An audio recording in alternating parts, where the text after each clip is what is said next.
Obesity ఈ రోజుల్లో text బుక్స్లో it is explain as a disease అనమాట. అది ఒక రోగము. పీడియాట్రిషియన్ దగ్గరికి వచ్చినప్పుడు బాబుకి పర్సెంటైల్లో ఫిట్ అవుతున్నాడా లేదా, సో 50 to 75% అంటే ఓకే, 75 దాటుంది అంటే కనుక సో వాడు కొంచెం ఓవర్ వెయిట్ రేంజ్లోకి వెళ్తున్నాడు, అండ్ 90 అబోవ్ అంటే కనుక ఒబేసిటీ రేంజ్లోకి వెళ్తున్నాడు అని చెప్పి. సో ఆ పర్సెంటైల్స్ ప్లాటింగ్ అని బట్టి మనకి చైల్డ్ ఒబేసిటీలోకి వెళ్తున్నాడా లేదా అని హెల్ప్ అవుతాయి.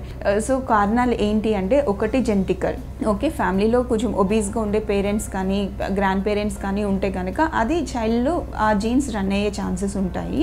అండ్ ఇంకొకటి because excess junk food, okay, ఇంట్లో ఫుడ్ కాకుండా బయట ఫుడ్ తినడము, ఎంటీ క్యాలరీస్ ఉన్న ఫుడ్ అంటమాట. అంటే అందులో క్యాలరీస్ ఉంటాయి కానీ ఇనఫ్ వైటమిన్స్ మినరల్స్ ఉండవు. ఈ పిజ్జాలు, burgers, cool drinks, carbonated drinks ఇవన్నీ కూడా ఆ ఎంటీ క్యాలరీ ఫుడ్లోకి వస్తాయి. సో అలాంటివి తీసుకోవడము. అండ్ ల్యాక్ ఆఫ్ యాక్టివిటీ, రోజు కనీసం 45 minutes to 1 hour some activity అనేది ఉండాలి.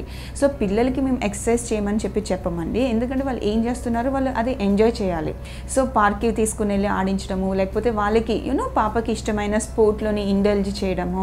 సో సమ్ యాక్టివిటీ, ట్యాబ్ దగ్గర కానీ టీవీ దగ్గర కానీ స్క్రీన్ టైం రోజులో 30 minutes కంటే కూడా ఎక్కువ ఉండకుండా చూసుకోవాలన్నమాట.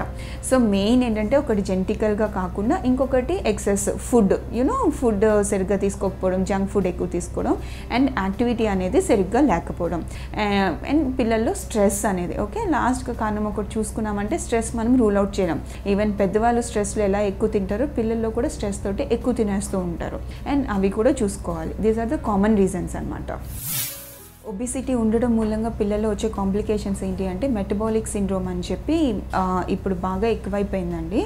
ఎస్పెషల్లీ అమ్మాయిల్లోని హార్మోన్స్ ఎబ్నార్మాలిటీస్ అని చెప్పి, పీసీఓడీస్ అని చెప్పి, ఇవన్నీ కూడా lack of activity and obesity related.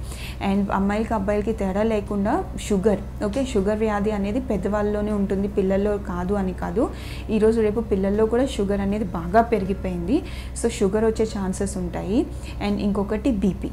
So ఎప్పుడు క్లినిక్ చెకప్కి వెళ్ళినప్పుడు పెద్దవాళ్ళకి కాకుండా పిల్లలకి కూడా రెగ్యులర్గా బీపీ చెకప్ అనేది చేసుకుంటూ ఉండాలి. చిన్నప్పుడు వచ్చిన బీపీ మిస్ అయిపోతూ ఉండే ఛాన్సెస్ ఉంటాయి.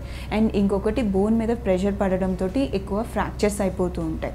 ఓకే, అండ్ ఒబిసిటీలో ఈ జంక్ ఫుడ్ తిని అవసరమైన విటమిన్స్ మినరల్స్ తీసుకోకపోవడంతో వాళ్ళకి ఎనీమియా అని చెప్పి, కాల్షియం డెఫిషియన్సీస్ అని చెప్పి, అలా మిగతా వైటమిన్ డెఫిషియన్సీస్ కూడా వచ్చే ఛాన్సెస్ ఉంటాయండి. సో ఇవి సివియర్ కాంప్లికేషన్స్ అనమాట. అండ్ వాళ్ళ ఫిజికల్ యాక్టివిటీ తగ్గడంతో కొంచెం ఎక్కువ మగత్తుగా ఉండడం, స్టడీస్ మీద ఇంట్రెస్ట్ చూపించకపోవడం, ఎక్కువ వీడియో గేమ్స్ మీద ఉండడము, అండ్ మిగతా పిల్లలతోటి కలిసి తిరుగుతున్నప్పుడు ఆడుతున్నప్పుడు ఎట్పార్ వాళ్ళతో ఉండలేనప్పుడు వాళ్ళు మిగతా పిల్లలు ఏడిపిస్తూ ఉంటారు.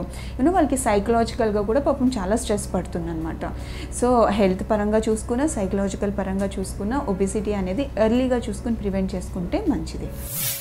చైల్డ్ పర్సెంటైల్స్లో ఫిట్ అవుతున్నాడా లేదా, లేకపోతే కొంచెం ఎక్సెస్ అవుతున్నాడు, కొంచెం లో అవుతున్నాడు. ఎక్సెస్ అవుతున్నప్పుడు మనం ఎర్లీగా డిటెక్ట్ చేసుకోవడం వల్ల ఏమవుతుంది అంటే వాడి డైటరీ కరెక్షన్స్ అనేది చేసుకోవచ్చు. అండ్ యాక్టివిటీ, ఫిజికల్ యాక్టివిటీ, వాడు రోజు ఇనఫ్ టైం వాడు యాక్టివ్గా ఇండల్జ్ అవుతున్నాడా లేదా, లేకపోతే ఎక్కువ స్క్రీన్ టైం మీద ఉంటున్నాడా. సో ఎర్లీగా చూసుకోవడం మూలంగా ఈ ప్రివెన్షన్ ఉంటాయి. ఇంకొకటి జెనెటికల్గా వచ్చిన దాన్ని బట్టి, సో వాడికి యాజ్ లాంగ్ యాజ్ వాడు హెల్దీగా తింటున్నాడు, ఫిజికల్గా యాక్టివ్గా ఉన్నాడు, బట్ దెన్ జీన్స్ ఉంది అంటే కనుక వాడు షుగర్ లెవెల్స్, బీపీ లెవెల్స్ అన్నీ నార్మల్గా ఉంటే మీరు ఏమి కంగారు పడిన అవసరం లేదండి. సో జెనెటికల్గా వచ్చే ఒబిసిటీలో యాజ్ లాంగ్ యాజ్ వాడికి హెల్దీ డైట్ అవుతుంది, యాక్టివ్గా ఉంటున్నాడు, వాడు సైకలాజికల్గా ఏం డిస్టర్బ్ అవ్వట్లేదు, and some physical activity he's indulging, okay, వాడు రొటీన్ స్కెడ్యూల్ అంతా కూడా యాక్టివ్గానే ఉంటుంది అంటే కనుక సో జెనెటికల్గా వచ్చిన దానికి మీరు ఏం కంగారు పడక్కర్లేదు. వేరేజ్ లేదు, ఈ చైల్డ్లోనే మనం చూస్తున్నాము అంటే కనుక ఎర్లీగా కరెక్ట్ చేసుకోవడం మంచిది.